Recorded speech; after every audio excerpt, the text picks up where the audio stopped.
Oh, hello, I didn't see you there. My name is Liam, and welcome to Millennial Model Mayhem.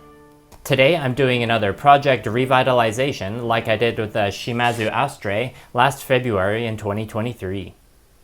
This time I'll be upgrading the first ever custom Gunpla featured on this channel in the second ever video posted on this channel, the Ghost in the Shell Barbatos. Watch that video at your own peril. I've improved my production quality just a little bit since then. And just like in that old video, I have an anime themed color scheme that you probably clued into according to the title and thumbnail of this video. So without further ado, insert Evangelion reference. Originally, this project was very basic, as it was only the second time I ever painted a Gundam model, and I had a fancy premium Bandai iron-blooded coating version of the high-grade Barbatos Lupus that I only planned to partially repaint. My thought process at the time being that it would be a waste to cover up the unique metallic finish of the armor that I paid a premium price for. But not anymore. On a similar note, the original build remained fully articulated because this was before I fully embraced the hybrid Model Mayhem style of painting Gunpla-like miniatures and partially locking up the pose to make it a more effective tabletop gaming piece that I've made a staple of this channel. My love of kit bashing was still very much present back then though, and I will definitely be keeping the backpack-mounted cannon that I originally made for the Barbatos. The plan for this revitalization is to make it the third crew member alongside the Gusion kitbash and Aerial projects that I've been experimenting with freehand designs on. Since last year when I did that Gusion kitbash, I found that the Witch from Mercury and Iron-Blooded Orphan designs go well together, and naturally the Barbatos Lupus's curves and corners seem quite fitting to get the same filigreed treatment. I barely did any sanding with this Barbatos previously, so that's the first order of business to take care of with this revitalization. I'm not striving for pristine smoothness because, like with all my other hand-painted Gunpla projects, the brushwork is going to distract from all but the most egregious of surface flaws that were neglected the first time around. The most crucial part is to remove the mold lines and ensure that there will be nice flat panels for the freehand designs to be applied to, and the seam line removal will come later after some minor kit bashing is implemented. I do enjoy the bonking stick that comes with the Barbatos Lupus kit, but it is a little awkward to pose with this simple high-grade model's limited articulation, and I wanted something that looked a bit more deadly, so I'm replacing it with this polearm weapon that came from a Kotobukiya accessory pack. Not going to let that big paddle go to waste though. Insert Evangelion reference. Anyways, back to the painting preparations. I'm removing the really obvious seam lines on the arms and waist thrusters by filling the gaps with super glue and then smoothing it down with metal files followed by sanding sponges.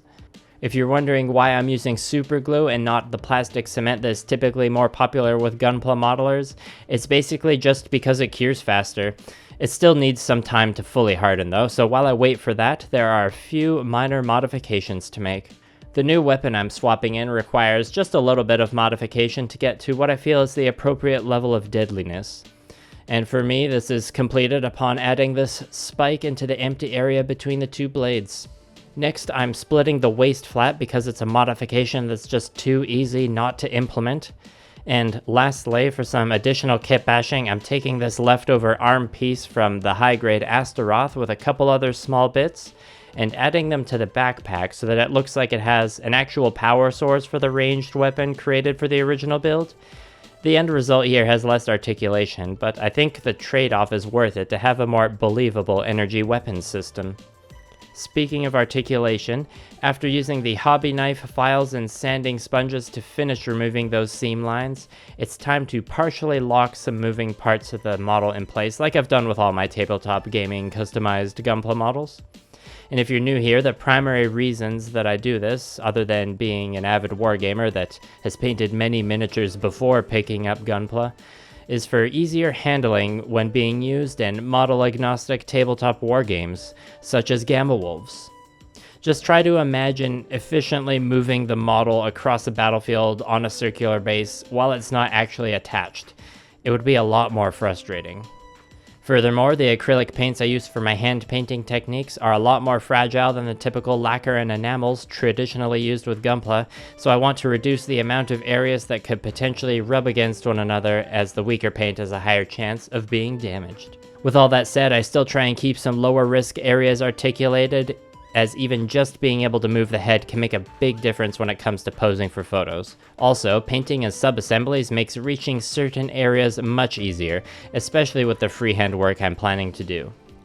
Now that all the painting preparations are complete, I'm grabbing the MMMayhem classic combo of Vallejo black surface primer for everything, followed by a healthy blasting of shifter paint for all the underframe details. This time, I've chosen the flavor Gold Pale Blue of Vallejo brand shifter. The first hand painting stage is to bring out the details on the metallic underframe by mixing together some dark iron with the previous shifter paint and painting select details that will do good to stand out a bit more, such as the calf tubes. Then I'm using good old non-oil to shade the recessed details, taking care to mop up any excess amounts quickly before it has a chance to dry. Any parts that end up having undesirable streaks after drying can be fixed though with some gentle application of the appropriate metallic paint. It just has to be done across the entire section, otherwise the spot being fixed will stand out. Before I start painting the rest of the mecha, I need to paint the base. The same exact 100mm round from Reaper Miniatures seen on the Gusion, kitbash, and Aerial projects from last year. The process of painting this quadrant-based pattern for gaming purposes is to block in both ends of the gradient with Vallejo Night and Sky Blue, fill out the middle with Magic Blue, and then embrace the messiness of the wet palette to just start blending it all together. If you work fast enough, you can blend the colors together while they're still wet on the base, which I try to make happen as much as possible in the early stages of painting. As I get further along and the gradients start getting more defined, the speed of brushwork gradually slows down, and I start utilizing glaze medium more to achieve the desired blending. Once I'm satisfied with the transition, I use just the Magic Blue and Sky Blue to refine the borders between quadrants in a kind of mini gradient or pseudo edge highlight along the lines. Now it's time to grab the base colors for the armor and get to work applying 2 thin coats across the panels, starting with the same black primer for all the accent panels. The main armor color for this project is going to be P3 Beaten Purple. I'll tell you how I ended up on that color later. For the base layer of this purple, I want to darken it down just a little bit, so I'm mixing it with this mystery desaturated dark blue that I made from some almost dead paints a while ago. This purple scheme won't be reproduced across an entire army or anything like that, so I don't need to worry about having an exact recipe for the mix that needs to be reproduced. It's one of a kind. So don't ask me what the colors are in this mix because I can't remember. If you want to know more about how I decide what colors to put on things, I've got a video for that. The main armor color of purple for this project was originally decided via a Patreon poll, and then I ended up going with the bright green accent color because... Insert Evangelion reference. What can I say? I guess I've had a lot of existential dread on my mind lately.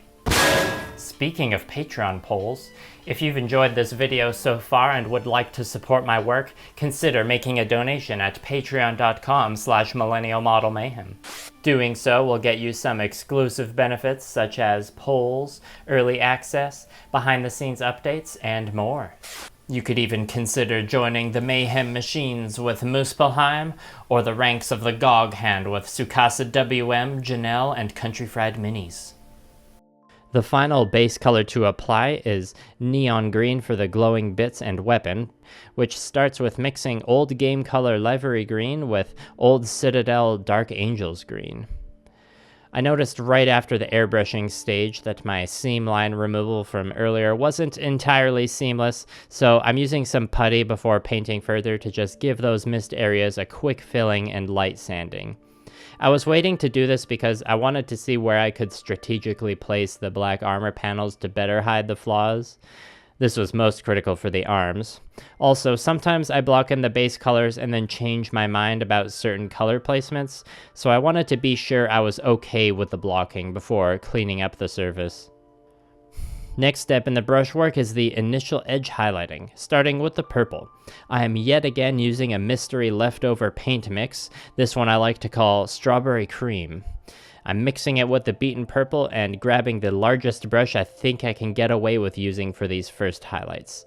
They should only be slightly lighter than the base layer, and I like to make them reasonably thick to get that transition to those sharpest of highlights towards the end of the painting.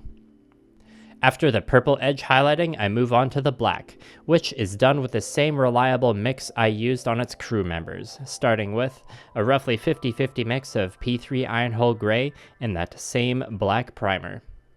If you're unfamiliar with my past hand-painted Gunpla, I like to keep a few core elements between projects the same when they're being customized for tabletop gaming, like the black armor and the base. In this way, I still have plenty of color variation I can play around with to give each mecha a bit more character. With my first two Gamma Wolf's crews, I also kept the glow effects the same color in addition to the black armor and the base, but with this newer filigreed crew, I've enjoyed adding more variations with the glow instead. After I've applied the mix of black surface primer and P3 Ironhull Gray, I move on to the green sections, which simply turn up the amount of Livery Green over Dark Angel's Green in the mix. Speaking of turning up amounts, I'm going back to the black armor next with more Ironhull Gray this time and a finer tipped brush to add the second pass of edge highlighting. Starting to hold back a bit now in the most recessed areas that would contain the most shadow. Now the next highlight on the purple I'm adding is model color pink into what is now a fairly messy palette. And after the highlights are done here, I add a small amount of the base tone beaten purple and thin it with glaze medium to start blocking in the freehand designs. With this being the third project in this style for me, I've grown fond of drawing in these freeform designs across the armor panels. The main thing I noticed with this project in particular is that I felt a little reluctant to only use one color, but this restriction was needed for it to stay cohesive with the crew, so I'm going to have to wait for the next filigreed project to experiment with more color in that way. I also thought long and hard about whether to add a third armor color, but in the end I thought it was best to focus on the same type of two color scheme that the Gusion and Aerial have, similar to my rationale for the freehand, as at the end of the day I need this one to fit in well enough with the crew. With those purple designs figured out, I'm on to the final stretch of hand painting, and because I like to save the most enjoyable bits for the end, I'm going to finish the black armor next. This starts with going all the way back to black for a quick tidying pass over the previous work, where I typically allow myself to paint a bit messy in favor of speed. And then the mix is adding the nice and thin golden high flow titanium white and following the standard edge highlighting process of progressively thinner and whiter lines that lead into a gradient, focusing on the lines and corners that would capture the light from above. The purple armor begins with a similar stage as the black, with a round of tidying, except this time I've also got to think about where I can adjust the shapes of the first pass of freehand brush strokes to be more consistent with each other. The gradient for the edges is just going to add more pink into the mix to reach the appropriate brightness, and the freehand designs are getting a similar kind of highlight, but with more glaze medium utilized, as a thinner paint is needed for the fine detail on the flat surface. This is also another opportunity to include fine adjustments to the shapes of the designs in case they appear a bit lopsided or asymmetrical.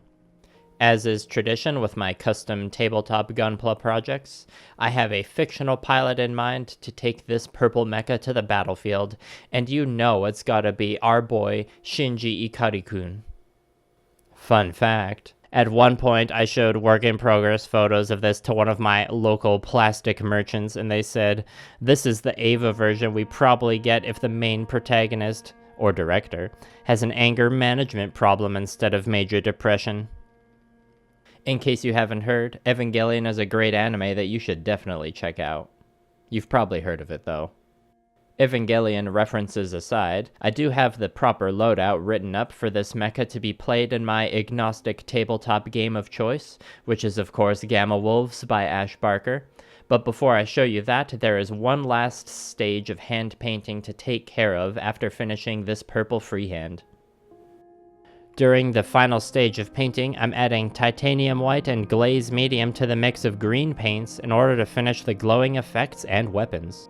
The glowing sections get a basic highlight to almost pure white built up on the light sources like the eyes and thrusters, and then the surrounding area gets a couple passes of glaze medium thinned down quite a lot for that subtle neon green glow effect that has essentially remained the same across all my hand-painted Gunpla projects. For the weapon and sharp toes of the Barbatos, they are getting the same glow effect, and then a gradient and edge highlight for the sharp-looking areas to look extra deadly in melee combat. And to reflect that potency, here's the initial loadout I've written up to use for the first games of this model.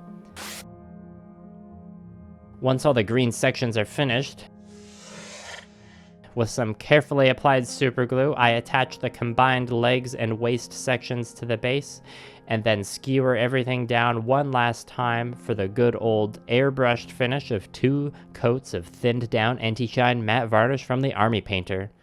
Now witness the neon Barbatos Evangelion. I hope you are able to gain some knowledge for your own modeling and painting endeavors, or perhaps some inspiration to explore the crossover zone between the craft and tabletop gaming hobby from this project showcase today. Definitely feel free to make a comment if there are any questions you have about anything in this video. Completing the third member of the fancy filigree crew feels great, and I think I struck just the right balance in color variation between the 3 where they complement each other while also standing out. Their varying weapon loadouts and body shapes also help in this regard, with there being clear differences in battlefield specialities. I'm considering giving them a 4th filigreed member in a heavy frame eventually, when I'm ready to tackle another project like this, but in the meantime their crew is being filled out by the rogue agent from last video, the Iron-Blooded Leftovers. Witness them face off here against a crew made up of a few members from the protagonist crew teaming up with the Barbatos, a project that wasn't originally intended for Gamma Wolves, but hey, I put it on a base just in case. Gamma Wolves isn't the only model-agnostic mecha tabletop game out there that you could use Gunpla with, it's just the one I'm most familiar and comfortable with. Thankfully for us tabletop gamers out there, it is a great time for indie games, and there are a ton of different systems to explore. If you've enjoyed watching my process today, as I mentioned before, you can greatly help my endeavors with a donation on Patreon, but if preferred, you can also donate with a YouTube super thanks or donation to my Ko-Fi page. All great ways to support, ask a question, or get my attention. And of course, don't forget to like, share, and subscribe if you enjoyed my work today. I thank you for watching this far into the video. Now, as a special treat, here is a photo of me and my friend cosplaying Shinji and Kwaru back in 2019. Beardless Liam alert.